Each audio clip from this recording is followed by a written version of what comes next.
नमस्कार, ये है राइजिंग इंडिया और आप देखने जा रहे हैं भारतीय मूल के लोगों की कामयाबी से जुड़ी एक और रोचक रिपोर्ट है विवेक रामास्वामी के बारे में, जो यूनाइटेड स्टेट्स ऑफ अमेरिका के पहले भारतवंशी और हिंदू राष्ट्रपति हो सकते हैं। जीओपी डिबेट के बाद से विवेक रामास्वामी का ग्राफ जिस तेजी से बढ़ रहा है और राष्ट्रपति उम्मीदवार की रेस में वो जिस रफ्तार से आगे निकले हैं, दुनिया भर में उनको लेकर उत्सुकता बढ़ गई है। 38 साल के युवा विवेक रामास्वामी आखिर कौन हैं जो डोनाल्ड ट्रंप की उम्मीदवारी को चुनौती देने उतरे हैं? अमेरिका की पॉलिटिक्स में उभर रहे इस नए सितारे का बैकग्राउंड क्या है? उनकी फैमिली और खासकर पत्नी को लेकर तो इंटरनेट पर तमाम सवाल किए जा रहे हैं। राष्ट्रपति के लिए रिपब्लिकन उम्मीदवार की दौड़ में विवेक अकेले ऐसे शख्स हैं जिनका पहले से कोई प्रशासनिक अनुभव नहीं रहा है। वे अमेरिका की पॉलिटिक्स में भी सक्रिय नहीं रहे हैं। ऐसे में प्रेसिडेंशियल रेस में डार्क हॉर्स करार दिए जा रहे विवेक रामास्वामी के बारे में हम आपको विस्तार से बताएंगे। लेकिन उससे पहले अगर अभी तक आपने हमारा चैनल राइजिंग इंडिया सब्सक्राइब नहीं किया है तो भारत और भारतवंशियों से जुड़ी प्रेरक स्टोरीज के लिए हमें जरूर सब्सक्राइब कर लें। And the reality is, the anti-carbon agenda is the wet blanket on our economy. बोलने का यही बेबाक अंदाज है जो विवेक रामास्वामी को बाकी रिपब्लिकन उम्मीदवारों से बिल्कुल अलग खड़ा कर देता है। पहले जीओपी डिबेट के बाद विवेक रामास्वामी यूएस में सबसे ज्यादा गूगल किए जाने वाले उम्मीदवार बन गए हैं। विवेक रामास्वामी अपने स्कूल के दिनों से ही शानदार वक्ता रहे हैं। ये वीडियो उनके हाई स्कूल के ग्रेजुएशन सेरेमनी की है। ओरेटरी की ये स्किल वक्त के साथ और प्रखर होती चली गई और विवेक रामास्वामी आज अमेरिकी प्रेसिडेंशियल इलेक्शन में अपने इसी भाषण शैली की वजह से तेजी से लोकप्रिय हो रहे हैं। लेकिन आप ये जानकर हैरान होंगे कि शानदार वक्ता होने के बावजूद विवेक ने पहली बार अमेरिका की पॉलिटिक्स में कदम रखा है और वो भी सीधे राष्ट्रपति के उम्मीदवार के तौर पर। 38 साल के विवेक रामास्वामी का अब तक का करियर पूरी तरह से कॉर्पोरेट जगत में रहा है। हार्वर्ड यूनिवर्सिटी से बायोलॉजी में बैचलर डिग्री लेने के बाद उन्होंने रोइवांट साइंसेज नाम की फार्मास्यूटिकल्स कंपनी बनाई और अपनी शानदार मैनेजरियल और लीडरशिप स्किल की वजह से ही उन्होंने बहुत जल्दी ही एक बड़ा बिजनेस खड़ा कर लिया। विवेक ने रोइवांट की कई सब्सिडरीज डर्मावांट, यूरोवांट, सीनोवांट और साइटोवांट जैसी कंपनियों के जरिए अलग अलग बीमारियों से जुड़ी दवाइयों के पेटेंट खरीदे और उनकी मार्केटिंग की।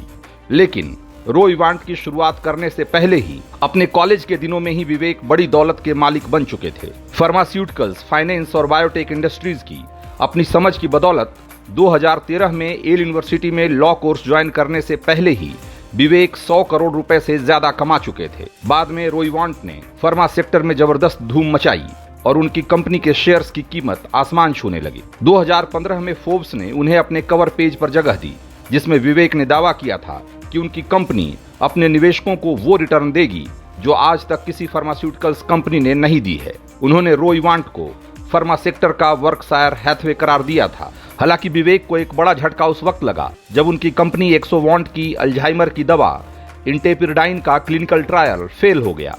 इस नाकामी के बाद रोइवांट के शेयर में जबरदस्त गिरावट आई और रोइवांट को शिखर पर पहुंचाने के विवेक के सपने को ग्रहण लग गया। एक अनुमान के मुताबिक विवेक रामास्वामी आज करीब 8,000 करोड़ के मालिक हैं और रोइवांट के छठे सबसे बड़े शेयर होल्डर हैं। लेकिन राष्ट्रपति के चुनाव में उतरने से पहले उन्होंने सारी कंपनियों से इस्तीफा दे दिया है। विवेक के माता पिता केरल के तमिल ब्राह्मण हैं जो विवेक के जन्म से पहले ही अमेरिका शिफ्ट हो गए थे। पिता जी रामास्वामी इंजीनियर और माँ गीता साइकेट्रिस्ट थी। विवेक का जन्म और शुरुआती शिक्षा ओहियो में हुई। शुरू से ही प्रतिभाशाली विवेक 2003 में अमेरिका के 50 कोको कोला स्कॉलर्स में से एक थे।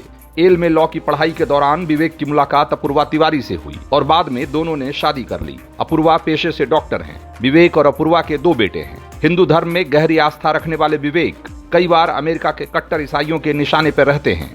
राष्ट्रपति के लिए उनकी उम्मीदवारी का विरोध करने वालों में से कई ऐसे भी हैं जो खुलकर ये कह रहे हैं कि अगर विवेक व्हाइट हाउस पहुंचते हैं तो वहां हिंदू देवी देवताओं की पूजा शुरू हो जाएगी। हालांकि ऐसी बातों की परवाह किए बगैर विवेक अपने धर्म के प्रति अपनी आस्था प्रकट करने में कभी नहीं हिचकते। सिर्फ खाने के लिए किसी जीव की हत्या को गलत मानने वाले विवेक शाकाहारी हैं और अपने स्कूल के दिनों में शानदार टेनिस प्लेयर भी रह चुके हैं। विवेक अच्छे राइटर भी हैं।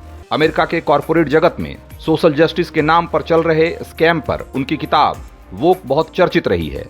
लेकिन फिलहाल तो अमेरिका में सबसे ज्यादा चर्चा विवेक रामास्वामी के डिबेट की है, जिसमें उन्होंने भारतीय मूल की एक और उम्मीदवार निकी हेली समेत 7 रिपब्लिकन उम्मीदवारों से ठीक ठाक बढ़त हासिल कर ली है। दोस्तों, अगर आपको ये रिपोर्ट पसंद आई हो तो इसे लाइक और शेयर करें और भारत और भारतवंशियों से जुड़ी रोचक खबरों के लिए देखते रहिए राइजिंग इंडिया रिपोर्ट।